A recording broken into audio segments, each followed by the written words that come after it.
and welcome to my lovely space. I am Unoma Kukumanganye, and as always, I'm with my lovely companion, my teddy bear.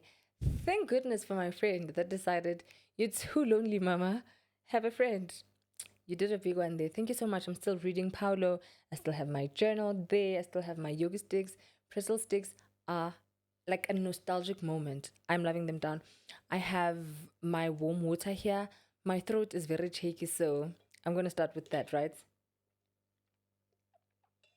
And yeah, today what I wanted to talk about is something that I think and I believe that most of us, have gone through that and we continue to go through that, right?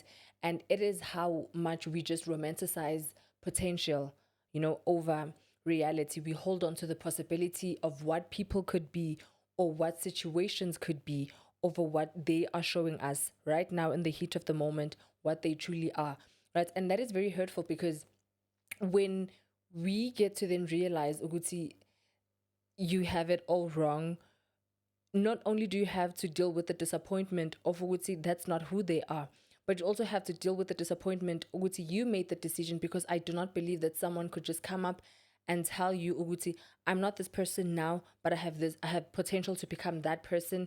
Make a decision, Uguti, are you staying with me based on merits of who I am now, or based on merits of who you believe I am, or who I'm telling you that I am?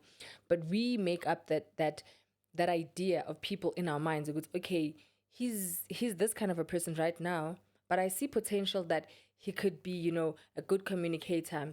I see potential that he could be, a good romantic. But every single day, mama, every single day, that man is showing you that he is not that, but you hold on to what you hope he could. And then when the disappointment comes, not only are you disappointed in him and by him, you're also disappointed by yourself, in yourself, your thought process, and how you perceive things, right? And going forward, I feel like that could also bring a strain now when you're faced with similar situations and you have to judge a person's character. You don't trust yourself fully because you're thinking to yourself, the last time I trusted that someone could be this, or someone had the potential to become that, and they proved me otherwise, right? So I believe that the disappointment unto self is greater than disappointing any other person. And it then goes on to create a mistrust. Gutsi, you don't trust how you make decisions, and it could, be a great distraction, like going further in your life. And what I wanted to start on is that we tend to, I am reading notes here, please don't mind me. We tend to get attached, right, to what we believe could be and miss everything of what actually is in this moment, right? And as always, I will have an instant or a situation or just an experience whereby I had that, I experienced that. So I remember like years ago, I remember years ago, not even a few years ago, many years ago, I was seeing someone, right? It was a promising, it was a promising relationship, and even myself, even I was convinced, Uguti, yeah, it's convincing, it's promising. But at the back of my mind, I was certain that we're not doing it, right? So I remember I had a friend at the time, and I kept on telling him, Guti, I kept on telling her, oh, Guti, I feel like I'm holding on to the potential of what I'd like this guy to be instead of what it is right now. And that could have also not worked out for me, because it could have also meant that I lacked like the patience to hold on and trust in the guy's dreams. But the thing is, I wasn't spending every single day with his dreams, right? I was spending every single day with him. And to some extent, there was strain that was received on my end from him, right? And whenever I would tell my friend this, my friend would be like, oh no, friend, it was coming from a good place. Trust me, it was coming from a good place. I know that, right? Um, my friend would always be like, oh no, friend.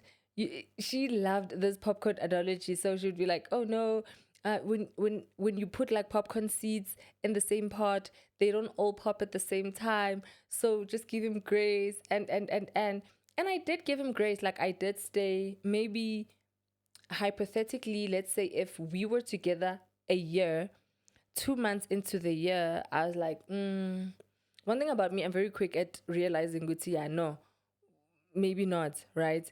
2 months into the year. And then the other 8 months, I was holding on to potential. And that was very hurtful. And when the relationship ended, I wasn't disappointed at the fact that the relationship ended. I was disappointed at myself.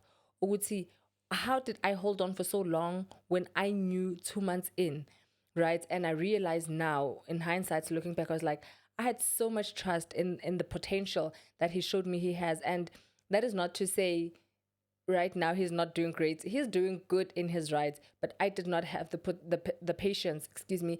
I did not have the patience to see that through, right? And that's how it was destined to be. I wasn't supposed to see it through because we were not meant to be together for that long. It goes back to saying people are there for seasons and lessons in our lives, and we tend to keep people for too long, and also we tend to also overstay our welcome in relationships, and in not just relationships, it could also be jobs. We overstay our welcome because we have, we believe and we romanticize the potential of what something could possibly, end up becoming, when in reality you see it, like you are in it right now and it's not working out, mama. Either it's a job, a friendship, relationship, when it's not working out, but you're like, it has potential. That potential sometimes could never be maximized and be manifested. It will just end as that. And I've been loving this analogy of the train, that if you realize that you're in the wrong train, get off on the next stop. Yes, the ride already is going to be expensive, but it gets more expensive the further you are, the further you continue with the ride. And, one of the things that keep us in hurtful situations, or just situations that are not conducive for our existence, maybe just as an individual, is that, like, potential. It makes us stay too long, right? Because letting go of reality, excuse me, letting go of reality is a lot easier than letting go of hope. Like, hope is very beautiful. And another definition that I've kept in my mind about hope is that it is joyful anticipation. So when you imagine something, you imagine it with joy and you anticipate it with joy. And seeing that is an escape of an ugly reality, and that tends to keep us, stuck in situations that maybe we are just supposed to be there for 2 weeks or 2 months or 2 years or whatever the case may be. But because, yes, the 2 weeks feels hurtful, it feels painful, but the joy that you have while anticipating the third month keeps you in it longer than you should be. And you find yourself thinking, oh my goodness, it could get better. It can get better. I trust in what the situation can be. I believe in what the situation can be.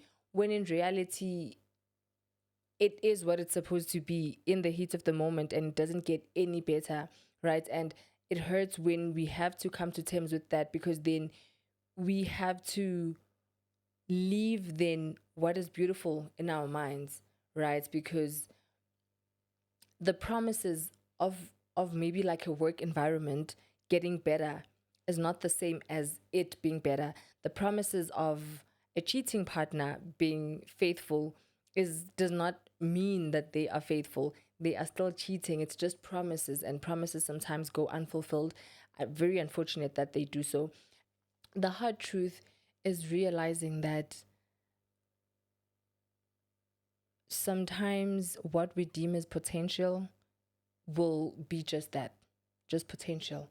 Does not mean that it will become that, and it's very awful when you have to come to terms with that. I would say, okay, very random idea, very random example. When you're with someone and they're not loving you properly, they could not even be cheating, they could not be hitting you up, they're just not loving you properly. They have poor communication, they can't comprehend, they have no compassion, they're not patient with you, and you believe that you love them, right? The potential of them communicating better, just because you keep communicating that with them, oh, I wish you could communicate better, and you see them trying for a week or two and then dropping the ball. The fact that you see those signs in that week or two and you see potential, with no, one day he'll get it, he might not. That's the thing. He might not. He might never get it. Like, the potential of someone loving you better is not a reflection of them loving you better now. And it's very, it's such a disservice to self, denying yourself experiencing the beauty of what could be in the very moment, and just living in your head consistently trying and trusting for something that could never even be, right? So I'm leaving you with this right now, that are you living in reality? Are you, say maybe you're with someone, are you with them because of their actions or their promises, right? And I truly believe that, yes, there's beauty in believing that someone or something could be better. There's beauty in seeing potential in other people. There's beauty in trusting that people could revolve and become like better version of themselves. But there's also wisdom in accepting reality for what it is. There's also wisdom for choosing to exist in reality at any and every given moment, and like escaping that just to feel a hint of joy living in the future, when you could just be living happily in the now, in reality, painful as it may be. There's always going to be like, joy comes in the morning, right? And that still is potential of the day. I would say the day could still get better. But now also, let's run it up for people. Now, when we have potential and we romanticize potential in ourselves, than reality. Say you are not doing anything to improve yourself, you are not doing anything to get better, you're not doing anything to progress yourself, and you're just romanticizing this potential of you being healthier, of you being fitter, and you being confident, and you'll always keep on saying, oh no, I'll start working out this other day. Oh no, I'll start eating healthy this day. I have potential to become that person. I have potential to become that person.